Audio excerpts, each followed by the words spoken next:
WhatsApp group வச்சு நெட்வொர்க்கே start பண்ணி நடத்துது யார் பாளையங்கோட்டை ஜெயிலனா எஸ்ஐ சரவணன். ஒரு கண்ணியமிக்க காவல்துறையே நீங்க ரூட் எடுத்தாங்க, சாதாரண மக்கள் என்ன ஆகும்? நவீன் கொலைக்கு இருந்தா நான் மிரட்ட அவர் வெளில போய் இவர் வெளியே விட்டதே தப்புங்க.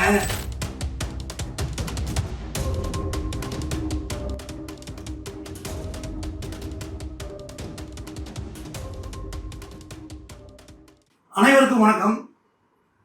தாராபுரத்தில் ஒரு திருநாட்சம், அதாவது கொலை முயற்சி நடக்குது. சரி, அந்த கொலை முயற்சி எதுக்காக வேண்டி நடக்குது அப்படின்னு சொல்லி அந்த வழக்கை அப்படியே கொஞ்சம் பார்ப்போம், ரிவர்ஸில் போவோம். சாதாரண கொலை முயற்சி நினைக்காதீங்க, இதுக்கு பின்னாடி கவின் ஆணவ கொலை வரைக்கும் கொண்டு வந்து சொல்கிறாரு இந்த விஷயத்த. ஒரு கடலை மேல் அதிபர் நம்ம மல்லாட்டை அதை அரைச்சி ஆலையாகிற ஒரு அதிபரை தங்கவேல் அப்படிங்கிறவரை ஒரு கும்பல் வெட்டிட்டு அந்த கும்பல் வந்து போயிடுது. அவரை கொண்டு போய் ஹாஸ்பிட்டலில் சேர்க்குறாங்க. ஹாஸ்பிட்டலில் சேர்த்தோன்னா என்ன பிரச்சனை, பொழைச்சிக்கிறார், ஃபார்ச்சுனேட்டாக பொழைச்சிக்கிறார். ஆனால் கொலை பண்ண தான் பண்ணாது.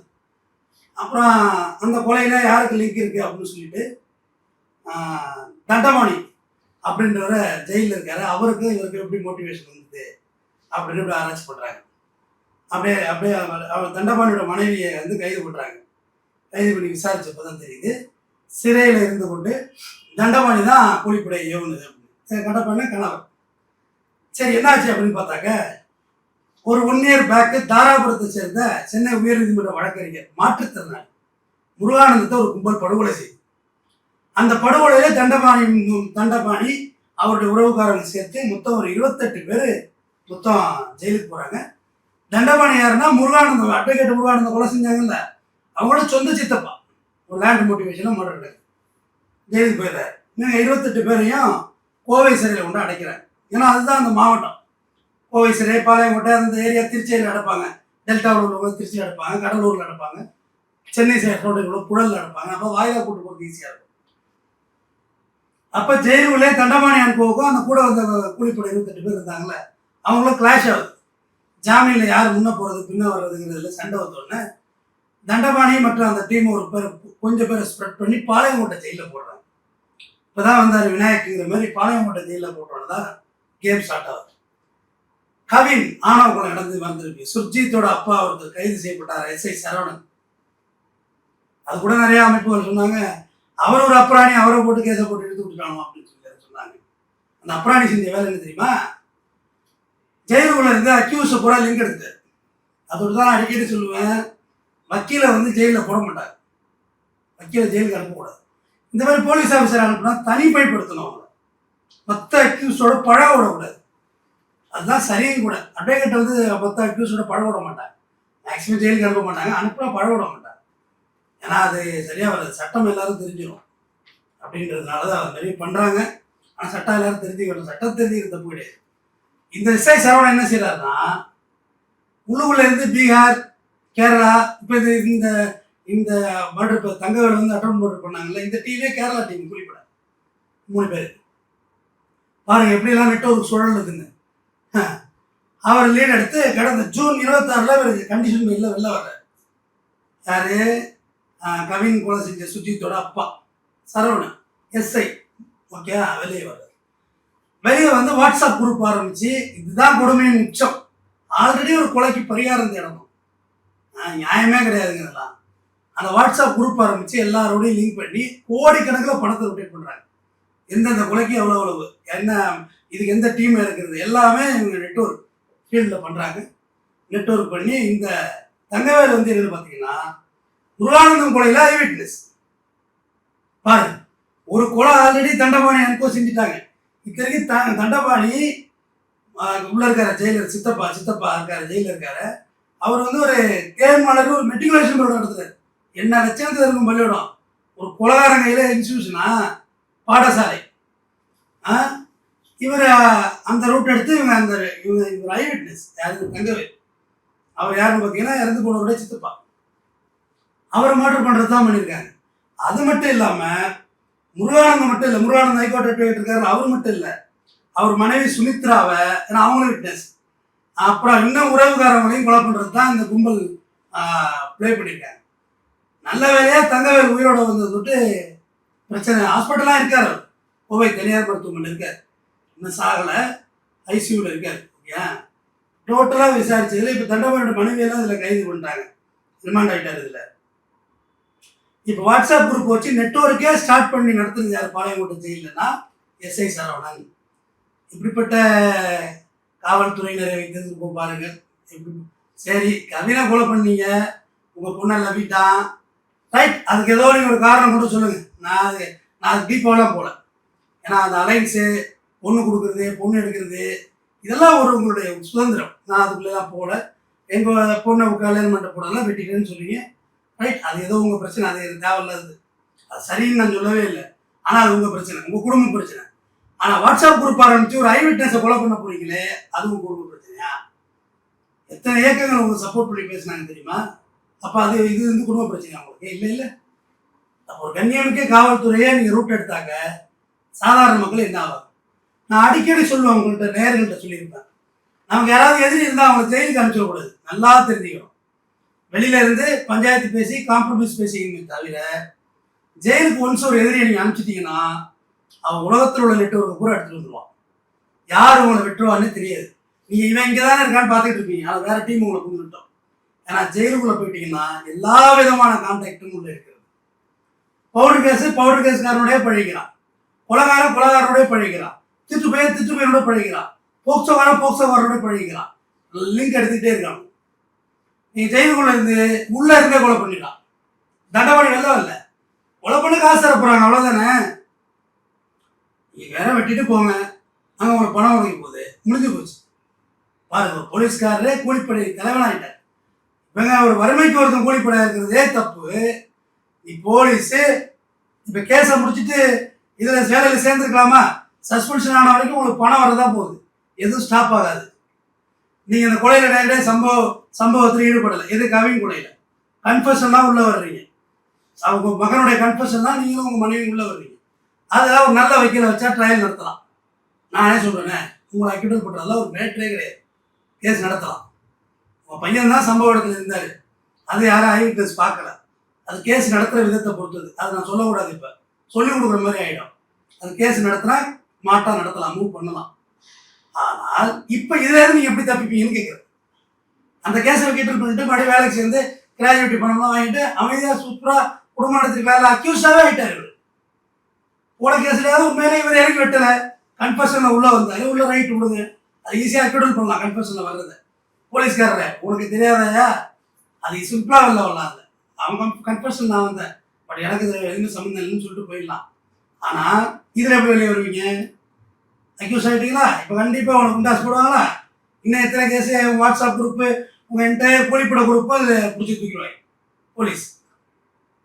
நான் அதுதான் என்னோட எதிரிகள் யாராவது ஜெயிலுக்கு அனுப்ப மாட்டேன், சமாளிச்சுட்டு போயிட்டே இருப்பேன். தேவையில்லாத கான்டாக்ட் எவ்வளோ போய் கற்றுப்பாங்க, நமக்கு அறிமுகம் இல்லாத நபர்கள் வந்து அட்டாக் பண்ண வந்துடுவாங்க.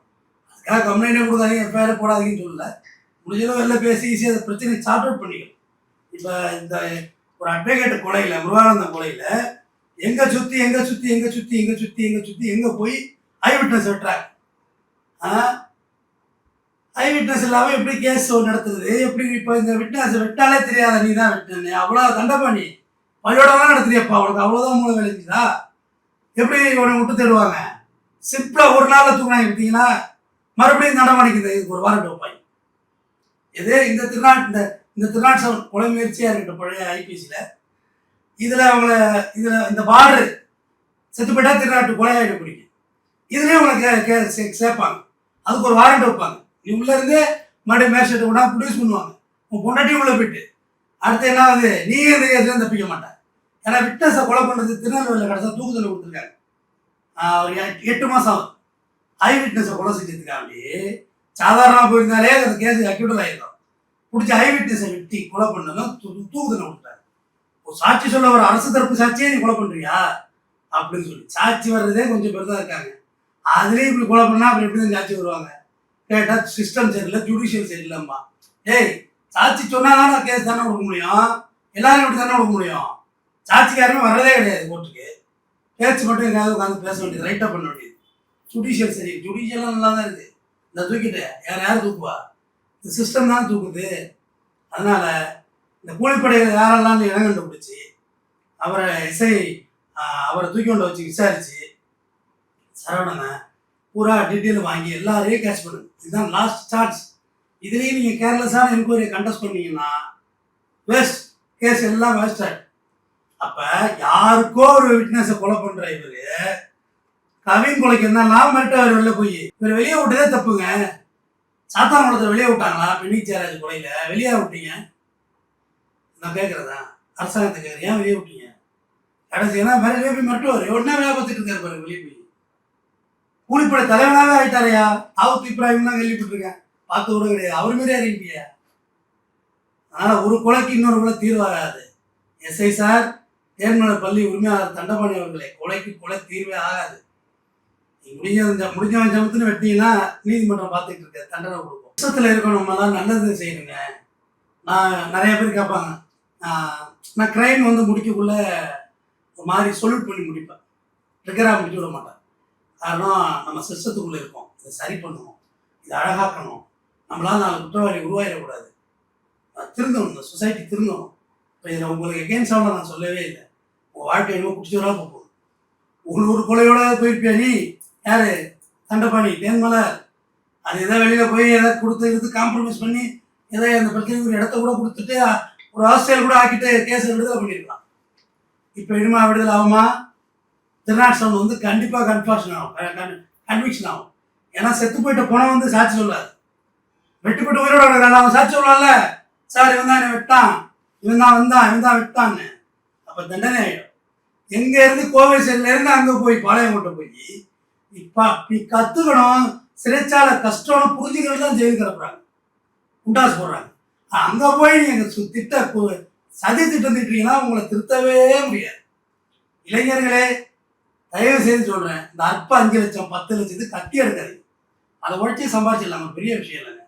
ஒரு 10 வருஷத்தில் 1 கோடி ரூபா சம்பாதிக்கலாம். பெரிய பெரிய மூட்டையெல்லாம் கிடையாது, 10 வருஷம் தான். மாதம் 1 லட்சம் அசால்ட்டாக சம்பாதிக்கலாம். எனக்கு நம்பிக்கை இருக்குது, சம்பாதிக்கணும். 12 வருஷத்தில் 12 லட்ச ரூபா சம்பாதிச்சிடலாம். 5 வருஷத்தில் 60 லட்ச ரூபா சம்பாதிச்சிடலாம். 10 வருஷத்தில் 60 1 கோடி 20 லட்ச ரூபா சம்பாதிக்கலாம். பெரிய விஷயம் இல்லை, உழைச்சி தான் சம்பாதிக்கணும். ஸ்லோ அண்ட் ஸ்டெடி மணி மட்டும்தான் இந்த உலகத்தில் நிற்கும். அது பாருங்க, கவர்மெண்ட் ஒரு பொறுப்பான எஸ்ஐ பதவி கொடுத்துச்சுல, கூலிப்பட தலைவனாக மாறுறது அவசியமா சொல்லுங்க? அதெல்லாம் தேவையில்லாதது. இந்த பாருங்க, உங்களை விட கொலை செய்கிற கூலிப்படை தம்பியில உங்களை விட அருமையாக எனக்கு சட்டம் தெரியும். எப்படி போனால் எப்படி வெளில வந்துடலாம், எப்போ செய்யணும், எப்போ வெளியில் வரலாம், எந்த நெட்வொர்க் நீங்கள் சொல்கிறீங்களா, எல்லா நெட்வொர்க்கும் எல்லாருக்கும் தெரியும். ஆனால் ஒரு நாளும் நான் சிறை கம்பிக்கு உள்ளே இருக்கணுங்கிற மாதிரி சிந்திச்சதே கிடையாது. சிந்திச்சிருந்தா வாழ்க்கை வீணாக போயிருக்கும். ஆனால் என்னோட சமகாலத்தில் பயணித்தவங்க, கத்தியை தூக்குனவங்கலாம், கொலை பண்ணவங்கலாம் இன்னைக்கு இல்லை தம்பி, உயிரோட இல்லை, செத்து போயிட்டாங்க. எஸ் அப்கோர்ஸ் செத்து போயிட்டாங்க. கண்ணெதிராக பார்த்தேன். என் சமகாலத்தில் பயணித்தவங்க, அவ்வளோ நெருக்கமாக உறவின் முறையாக இருந்தவங்க, எங்கள் உறவுகாரங்களே சொல்லுவாங்க, எல்லாமே மர்டர் ஆகிட்டாங்க. மாற்றி மாற்றி மாற்றி மாற்றி எல்லாம் போயிட்டாங்க. தூரத்து உறவு தான், உறவுனா என் உறவு நினச்சிட்டு இருக்கேன். தூரத்து உறவுல உள்ளவங்க நண்பர்களே சொல்கிறேன், எல்லார் வாழ்க்கையும் வீணாக போயிட்டு கண்ணெதிராக பார்த்து மது அடிமைகளாகி 10 ரூபா கொடு வந்திருக்கல, 10 ரூபா கொடு, 100 ரூபா கொடுன்னு கேட்குற இடத்துக்கு போயிட்டாங்க. அவங்களாம் ஒரு காலத்தில் டானாக இருந்தவங்க தான், அவங்களாம் மாசாக இருந்தவங்க தான். நான் கிட்டே போக மாட்டேன். எப்பா வந்தாப்பா இவ்வளோ வச்சுக்கப்பா, ஆளை விடுப்பா, நான் என்ன ஆளை விடு. ஏன்னா அது நிலைக்காது. என்னைக்கு இருந்தாலும் விட்டு செத்துருவோங்கிறது எனக்கு ஆழமாக புரிஞ்சுது. அது என் கூட இருந்தவங்களாம் மாடுறானாங்கல்ல, நான் ஞானியாகவே ஆகிட்டேன். எப்பா யார் சண்டைக்கு வந்தோட, அப்பா நல்லா இருப்பா, எனக்கு வேண்டாப்பா, பொறுத்தாருக்கு பொண்ணும் புகழ தக, நான் பொறுத்தே போயிருப்ப கொடுப்பா, என்ன செய்தாரே ஒருத்தல் அவர் நான நினைவு, அவன் ஒருத்தல் நான் வள்ளுவேன். அவனை தண்டிக்கிறதே அவன் வெக்கப்படுற மாதிரி ஒரு நல்லது செஞ்சிடறான். இந்த வக்கீல் தமிழந்தனே நம்ம திட்டணும், இவனையா நம்ம அடிக்கணும்னு வச்சோம் அப்படின்னு அவன் நினைக்கணும். அதுக்கு நல்லது பண்ணிட்டு நான் வள்ளுவன், நான் வள்ளுவடிப்படி வாழ்றேன். அறத்துப்படி வாழ்ந்தால் மட்டும்தான் கரை சேர முடியும். ஒரு 60 வயசு 70 வயசு இருந்துட்டு செத்து போயிடலாம், அவ்வளோதானே. நான் 2000 வயசாக வாழ போகிறேன், அதெல்லாம் ஒன்றும் இல்லை. 40 ஆயிடுச்சு, பாதி வந்துச்சு, இன்னும் ஒரு பாதி இப்படி எடுத்து ஓட வேண்டியது, முடிக்க வேண்டியது கதையை. இருக்கிறவரையும் அடுத்த உயிருக்கு தொல்லை பண்ணக்கூடாது. வள்ளலாறுலாம் நம்ம நாட்டில் இருந்திருக்காருல்ல, பயிருக்கும் உயிர் உண்டுன்னு சொல்லியிருக்காரு. நம்ம கத்தி எடுத்து பதப்பதைக்க வெட்டுறது நியாயமா? உங்கள் மனசாட்சியை நீங்களே கேள்வி கேட்டுங்க. உங்கள் மனதில் இது போன்ற எண்ணங்கள் இருந்தாலும் அதை அடியோடு அழித்து விடுது. ஆல்ரெடி அது குற்ற சம்பவத்தில் ஈடுபட்டிருந்தாலும் அதுக்கான பரிகாரம் தேடி கேஸை நடத்தி இவங்க விடுதலை அவங்கள தண்டனை. அது நீதிமன்றம் பால். ஆனால் தொடராது இது. அது விடவே விடாது. நன்றி.